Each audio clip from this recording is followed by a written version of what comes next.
జగన్మోహన్ రెడ్డి సత్యమని వైఎస్ భారతి రెడ్డి గారిని Telugu Desam party ITDP కార్యకర్త చేబ్రోలు కిరణ్ దూషించిన నేపథ్యంలో నిన్న రాత్రి ఏబిఎన్లో వెంకటకృష్ణ గారి ఆధ్వర్యంలో డిబేట్ కూడా పెట్టారు ఇదే అంశం పైన.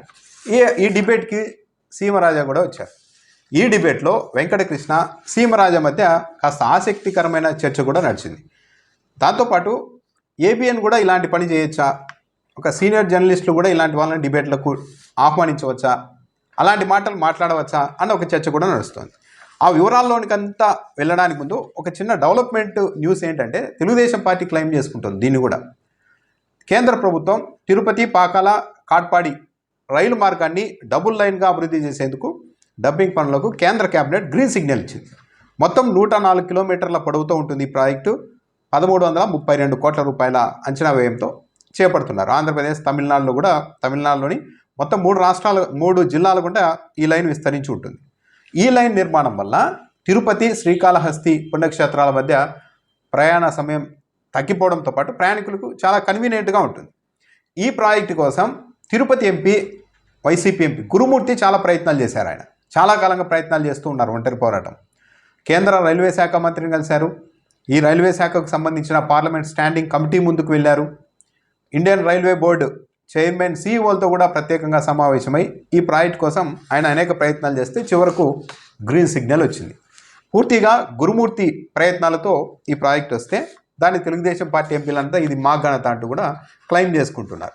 ఇదివరకు ఈఎస్ఐ హాస్పిటల్ విషయంలో కూడా ఇలాగే చేశారు. తిరుపతిలో గురుమూర్తి ప్రత్యేకంగా ప్రయత్నాలు చేసి దానిని సాధిస్తే తెలుగుదేశం పార్టీ మా ఘనత అంటూ క్యాబినెట్లో కూడా చెప్పుకునే పరిస్థితి వచ్చింది. ఆ అంశానికి పక్కన పెడితే ఏబిఎన్లో డిబేట్ నిర్వహించారు. వెంకటకృష్ణ గారి ఆధ్వర్యంలో డిబేట్ నడిచింది. డిబేట్ ఆరంభంలో వెంకటకృష్ణ గారు మాట్లాడిన మాటలు అయితే బాగున్నాయి. మనిషిగా పుట్టి నా వాడికి ఎవడైనా సరే కాస్త జ్ఞానం ఉండాలి, మంచి చెడులు అన్నది తెలిసి ఉండాలి, చదువుకున్నా చదువుకోకపోయినా తల్లికి భార్యకు తేడా తెలియని పనికిమాలిన వెధవా అంటూ, అంటే ఎవరు టీడీపీ ఐటీడీపీ కార్యకర్త చేబ్రోలు కిరణ్ వచ్చేసి ఒక పనికిమాలిన వెధవా అని వెంకటకృష్ణ గారు అభివర్ణించారు. పార్టీ నుండి సస్పెండ్ చేయాలి, కేసులు పెట్టాలని నేను ట్వీట్ కూడా చేశానని గుర్తు చేశారు. ఆయన ట్వీట్ చేశారు. ఆ తర్వాత తెలుగుదేశం పార్టీ చాలా క్రమశిక్షణతో ఉండే పార్టీ, అల్లరి చిల్లరి పార్టీ కాదు, వైసీపీ లాగా అదుపులో లేని పార్టీ కాదు, పట్టుదల క్రమశిక్షణ ఉన్న పార్టీ టీడీపీ. అలాంటి టీడీపీ కార్యకర్త అయి ఉండి ఇలా దారుణంగా ఎలా మాట్లాడతారు అంటూ కూడా వెంకటకృష్ణ ప్రశ్నించారు. అయితే తెలుగుదేశం పార్టీ చాలా క్రమశిక్షణ కలిగిన పార్టీ అని అంటూనే ఈ డిబేట్కు సీమరాజా అనే వ్యక్తిని ఆహ్వానించారు. అతను కూడా వైసీపీ కండువా వేసుకొని మరి ఈ డిబేట్కి కూడా వచ్చారు. ఇక్కడ ఆ సమయంలోనే వెంకటకృష్ణ గారు ఈ సీమరాజా అనే వ్యక్తిని కొన్ని ప్రశ్నించారు. సరదాగానే, ఇదంతా సీరియస్ మ్యాటర్ కాదు. కిరణ్ అనే వ్యక్తి నీకు కూడా బాగా తెలుసంట కదా అని వెంకటకృష్ణ గారు ప్రశ్నిస్తే సీమరాజా ఎప్పట్లాగే మా సిద్ధాంతం వేరు, బాగా తెలుసు నాకు, కానీ మా సిద్ధాంతం వేరు, వాళ్ళ పార్టీ సిద్ధాంతం వేరు అని మాట్లాడారు. అంటే సీమరాజా తాను వైసీపీ పార్టీ అన్నీ అని చెప్పుకుంటున్నారు. అక్కడ ఈయన బయట కూడా తాను వైఎస్ఆర్సీపీ అంతర్జాతీయ అధికార ప్రతినిధిని అని చెప్పుకొని వీడియోలు చేసుకుంటూ మళ్ళా వైఎస్ఆర్ కాంగ్రెస్ పార్టీ వాళ్ళని బూతులు తిడుతూ ఉంటారు. ఇలా మాట్లాడిన వాళ్ళపై చర్యలు తీసుకోవాలి అని సీమరాజా అనగా వెంకటకృష్ణ గారు జోక్యం చేసుకొని మీ పార్టీ కూడా తీసుకోవాలి చర్యలు అన్నారు. అంటే అధికారికంగా సీనియర్ జర్నలిస్ట్ అయిన వెంకటకృష్ణ గారే ఈ సీమరాజా అనే వ్యక్తిని వైఎస్ఆర్సీపీ ప్రతినిధిలాగా గుర్తించి మరీ అక్కడ మాట్లాడుతూ ఉన్నారు. ఈ బూతుల డిక్షనరీ రాసిందే మా పార్టీ కదా అంటూ కూడా ఆయన సీమరాజా మాట్లాడుతూ ఉన్నారు.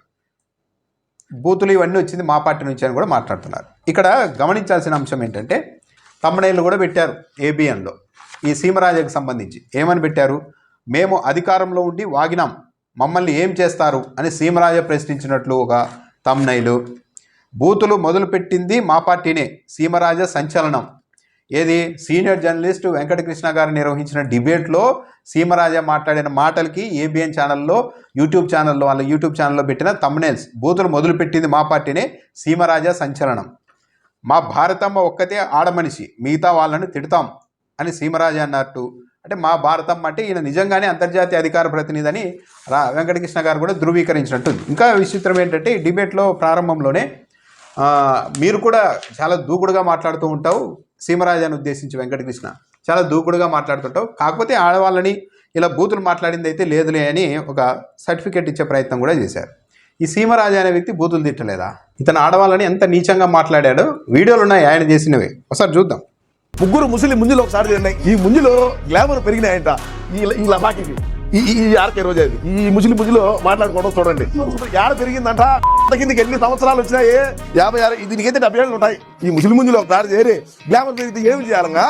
కిందకి ఎన్ని సంవత్సరాలు వచ్చినాయి? లక్ష్మీపార్వతి గారు ఉద్దేశించి, మాజీ మంత్రి రోజా గారిని ఉద్దేశించి, మరో వైసీపీ మహిళా నాయకురాలు ముగ్గురు వాళ్ళు ఉంటే ఈ ముంజలంటే అర్థం తెలుసు కదా వెంకటకృష్ణ గారు, మీకు కూడా తెలిసే ఉంటుంది ఇతను ఏ ఉద్దేశంతో ఆ మాటలు మాట్లాడుతున్నారు. వీళ్ళకు గ్లామర్ పెరిగిందంట, ఇంకా అత్యంత నీచంగా వీళ్ళ కింద అంత వయసు వచ్చింది ఇంత వయసు వచ్చిందని పచ్చి బూతులు మాట్లాడారు. ఇతన్ని డిబేట్కి పిలిపించి ఇది మీరు మహిళల గురించి అగ్రెసివ్గా మాట్లాడింది ఏమీ లేదు అని మళ్ళీ రాధా వెంకటకృష్ణ లాంటి సీనియర్ జర్నలిస్ట్ కూడా సర్టిఫికేట్ ఇస్తే ఎట్లా?